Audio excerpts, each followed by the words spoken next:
ओम शांति।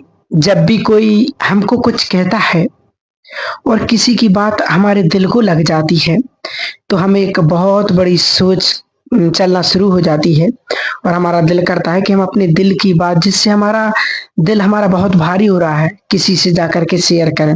या जीवन में कोई बहुत बड़ी परिस्थिति, बड़ी प्रॉब्लम, बड़ी कठिनाई आ गई है, तो हमें लगता है कि काश कोई ऐसा फरिश्ता बन कर के आए जो हमारी इस जीवन की समस्या को, इस कठिनाई को, इस प्रॉब्लम को समाप्त कर दे। या कभी-कभी ऐसा लगता है कि कोई ऐसा होना चाहिए जिससे हम हक से जो चाहें वो कह सकें। जिसको ज़रूरत पड़े वो भी उसको याद करें, कोई प्रॉब्लम आए तो भी है उसको याद कर सकें। कहने का भाव ये कि कोई ऐसा होना चाहिए 24 घंटे हमारे लिए अवेलेबल हो और जिसके पास हमारी हर समस्या का समाधान हो, जो हमारे हर दिल की हर बात सुनने के लिए तैयार हो।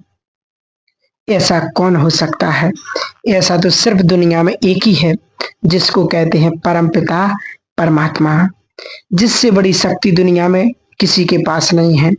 एक वही है जिसके पास हर प्रॉब्लम का सॉल्यूशन है, जो हर समस्या को दूर करने की ताकत रखता है, जो हमारे दिल की बात सुन सकता है, 24 घंटे हमारे लिए अवेलेबल हो सकता है।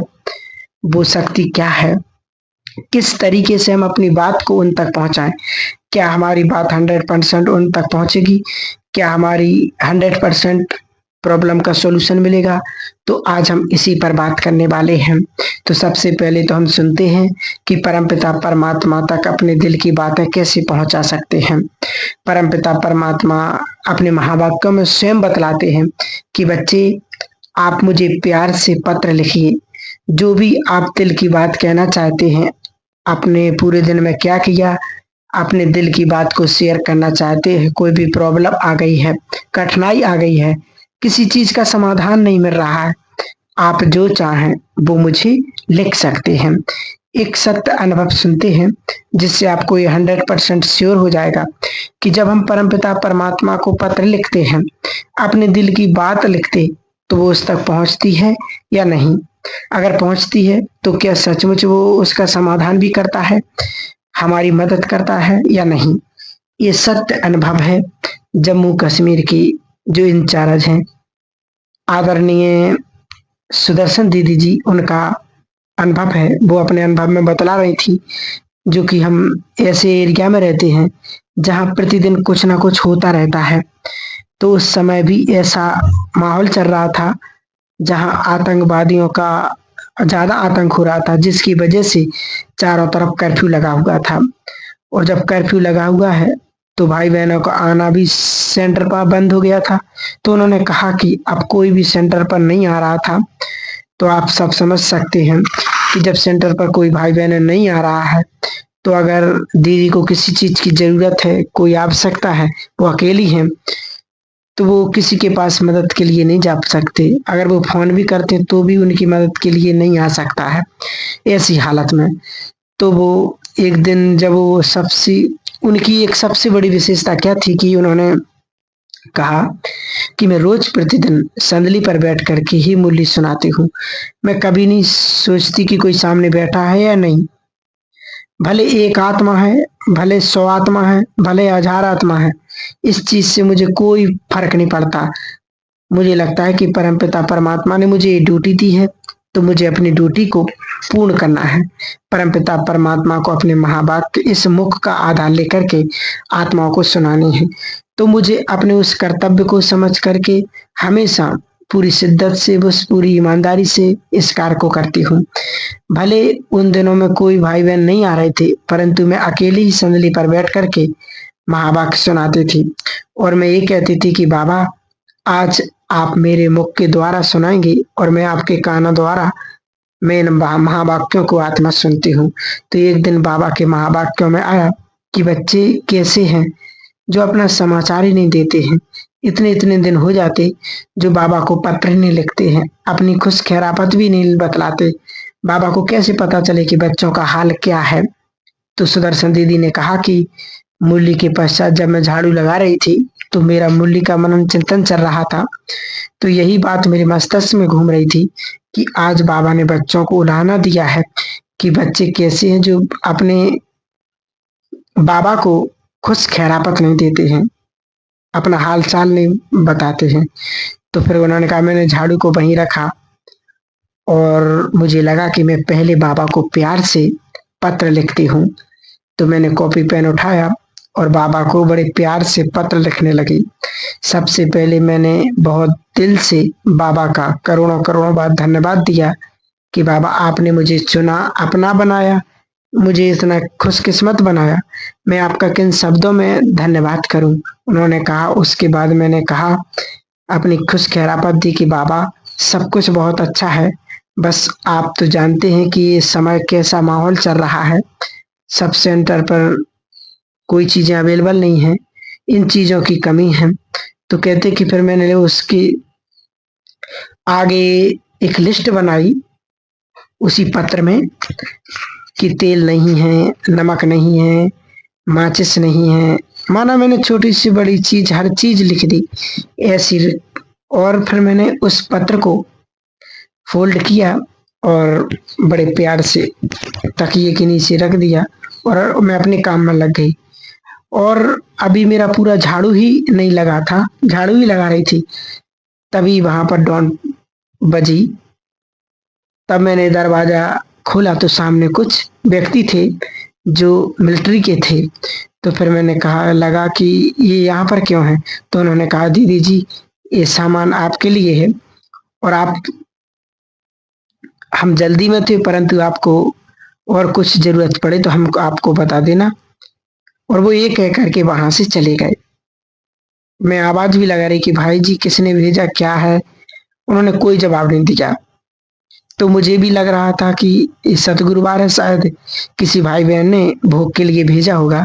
तो मैंने भी सामान को साइड में रख दिया और मैं अपने काम में व्यस्त हो गई। मैंने भोजन भी बनाया, बाबा को भोग भी लगाया और सब स्वीकार किया।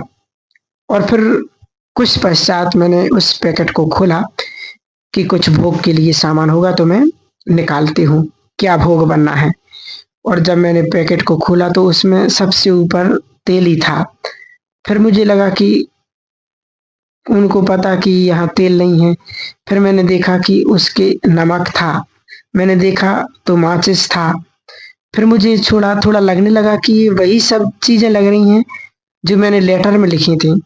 फिर मैंने उस तकिए के नीचे उस पत्र को निकाला और उन चीजों को पढ़ने लगी। सबसे बड़ी वंडरफुल बात तो क्या थी कि जिस सिक्वेंसी में मैं जो लिखा हुआ था उसी स्थिति में वो पॉलीथन से वो चीजें निकल रही थीं और उतनी ही चीजें थीं जितनी मैंने लिखी थी, ना कम ना कोई ज्यादा। ये देख करके मेरी आंखों में बाबा के प्यार के आंसू आ गए और मेरे को लगा कि बाबा कितना प्यारा है, इतना ध्यान रखता है अपने बच्चों का। मैंने छोटा सा पत्र लिखा, मैंने सिर्फ इतना ही बताया कि बाबा इन चीजों की जरूरत है और तूने तो इतनी देरी भी नहीं की और सब कुछ मुझे सामान भेज दिया है। सच में जब हम दिल से लिखते हैं, अधिकार से लिखते हैं, प्यार से बाबा को पत्र लिखते हैं तो बाबा उस पत्र का जवाब जरूर देता ही देता है और वो हमारी उन सभी समस्याओं का हल भी देता है। वो हमारी सभी कठिनाइयों को भी दूर करता है, वो हमारी जरूरतों को भी पूरा करता है। परंतु इसके लिए एक शर्त है। वो शर्त क्या है कि हमारा रिश्ता दिल का होना चाहिए। उसके लिए एक छोटी सी कहानी सुनाते हैं कि एक बार एक व्यक्ति था जिसके जीवन में सिर्फ दुख ही दुख आ रहे थे, परिस्थितियां ही परिस्थितियां थी, कठिनाइयां ही कठिनाइयां थी। ऐसा कहेंगे कि उसका जीवन दुखों से भरा था, उसके जीवन में सुख का जैसे नाम निशान ही नहीं था। तो वो बहुत दुखी था। तो एक दिन अपने किसी दोस्त के पास बैठा था तो उन्होंने कहा कि तुम ना ऐसा करो कि ठाकुर जी की मूर्ति लेकर के आओ और ठाकुर जी को बड़े प्यार से भोग लगाओ और उनकी पूजा आरती करो विधिवत, तो तुम्हारी सारे दुख सारी कठिनाइयां दूर हो जाएंगी। तो उसने कहा कि ठीक है। वो बाजार में गया, बड़े प्यार से एक सुंदर सी ठाकुर जी की मूर्ति को लेकर के आया और उसने छोटा सा एक कोना बनाया अलमारी में ही, और उसमें ठाकुर जी को बिठा दिया और बड़े प्यार से विधिवत पूजा अर्चना आरती जो भी था सब करने लगा और भोग भी बड़े प्यार से स्वीकार कराने लगा। पूरा 1 साल हो गया, परंतु उसकी स्थिति ज्यों की त्यों रही। ना किसी प्रकार के घर में कमी आई, ना किसी समस्या का समाधान में, ना जीवन की कठिनाई की दूर हुई, परंतु और कठिनाई बढ़ गई। तो अब उसको ये लगा कि अब पूरा 1 साल हो गया, अभी भी कुछ नहीं हो रहा है। तो फिर वो बहुत उदास होकर के बैठा था। तो उसके किसी व्यक्ति ने उससे पूछा कि क्या हुआ? तो उसकी किसी व्यक्ति ने पूछा कि क्या हुआ? तो उसने सारी बात बतलाई। उसने कहा, ठाकुर जी को थोड़े नटखट हैं, उनकी जब दिल होती है तो वो मानते हैं, लेकिन माता रानी बहुत दयालु हैं, क्योंकि वो अपने बच्चों के दुख को नहीं देख सकती हैं। तो तुम क्यों ना माता रानी की मूर्ति लेकर के आओ और उनकी बड़े प्यार से पूजा अर्चना करो, तो देखना तुम्हारा दुख 100% दूर हो जाएगा। फिर वो बाजार गया, बड़े प्यार से माता रानी की मूर्ति लाया और उसे लगा कि ठाकुर जी की जगह में माता रानी को बिठाना है, तो ठाकुर जी को कहाँ बिठाऊं? तो ठाकुर जी को थोड़ा अलमारी के ऊपर रख दिया और उस मंदिर में माता रानी की मूर्ति को स्थापन कर दिया और बड़े प्यार से आरती करने लगा। और जब उसने धूप बत्ती जलाई, तो उसने क्या देखा कि ये अगरबत्ती धूप का धुआं ऊपर तक जा रहा है और जो ठाकुर जी की तरफ जा रहा है। तो उसको लगा कि ये ठाकुर जी इसकी सुगंध ले लेंगे, मुझे तो माता रानी को प्रसन्न करना है। तो उसके मन में आया कि ये धुआं, ये खुशबू मतलब ठाकुर जी तक नहीं जानी चाहिए। तो उसने तुरंत अपने जेब से रूमाल निकाला और ठाकुर जी के नाक को बांधने लगा, ताकि वो खुशबू, वो सुगंध उन तक ना पहुंच जाए। तो जैसे ही वो रूमाल ठाकुर जी को बांधने लगा, तो ठाकुर जी प्रकट हो गए। तो उसको बड़ी हैरानी हुई और वो देखता ही रह गया। तो उसने कहा कि आप कैसे आ सकते? मैंने 1 वर्ष तक आपकी इतनी प्यार से पूजा आरती अर्चना की है ना, और मैंने धूप बत्ती भी जलाई, सब कुछ किया, पर आज जब मैं आपका नाक बांधने वाला था तब आप प्रकट हुए। तब तो प्रकट हुए नहीं जब मैंने आपको इतना प्यार दिया, इतनी भावना दी, और जब मैं नाक बांधता हूँ तो आप आज प्रकट हो गए। तब ठाकुर जी ने कहा, उस समय सिर्फ तुम पूजा अर्चना कर रहे थे, तेरे मन में विश्वास नहीं था, तुझे ये नहीं था कि मैं सच में हूँ। आज तुझे क्या लगा कि ये धुआं मेरे तक नहीं पहुंचना चाहिए, कि ये बिलीव करता है कि मैं सच में ऊपर बैठा हूँ। तो तुझे मुझ पर विश्वास है, और जहाँ विश्वास होता है वहां भगवान ठहर नहीं सकते हैं, रुक नहीं सकते हैं, उस उनको आना ही पड़ता है। तो अगर हमारे बात परमपिता परमात्मा तक नहीं पहुंच रही है, तो बजाय परमात्मा को वो दोष देने से पहले हम स्वयं को झांक करके देखें कि क्या सिर्फ अपनी जरूरत को पूरा करना है, अपनी समस्या का समाधान ही चाहिए, या सच में हमारा रिश्ता प्रभु पिता से है? क्या सच में हमारी सच्ची भावना के साथ ये विश्वास करते हैं कि वो है और वो सच में हमारी बात को सुन रहा है, वो सच में हमारी समस्या का समाधान करेगा? क्योंकि अगर हमारा विश्वास, हमारा निश्चय पक्का है, तो हमारे पत्र का जवाब ना आए ये हो नहीं सकता है। अब हम बात करते हैं कि परमपिता परमात्मा को पत्र कैसे लिखें। तो आपको कहीं पर भी बैठें, आप अगर यदि एकांत में बैठ सकते हैं तो बहुत अच्छा, क्योंकि थोड़ा मन शांति और सुकून का अनुभव कर सके, प्रकृति के सानिध्य में बैठेंगे तो और भी अच्छा होगा। और रात को सोने से पहले आप बैठ कर के, भले आपने बाबा रूम बनाया है, पूजा रूम है, वहां बैठ सकते, कोई भी जगह नहीं है तो किसी भी कोने में बैठ कर के बड़े प्यार से एक कॉपी पेन लीजिए और बाबा को पत्र लिखना प्रारंभ कीजिए। तो उनको सबसे पहले बड़े प्यार से संबोधित कीजिए कि खुदा दोस्त लिखिए, प्यारे भैया लिखिए, जो भी आपको रिश्ता अच्छा लगे सबसे अच्छा, भले परमपिता परमात्मा ही लिखिए, जो भी लिखना है एक रिश्ते के साथ संबोधित कीजिए। अपने दिल को सहज सरल शब्दों में, जैसे आप किसी से भी बात करते हैं तो अपने दिल की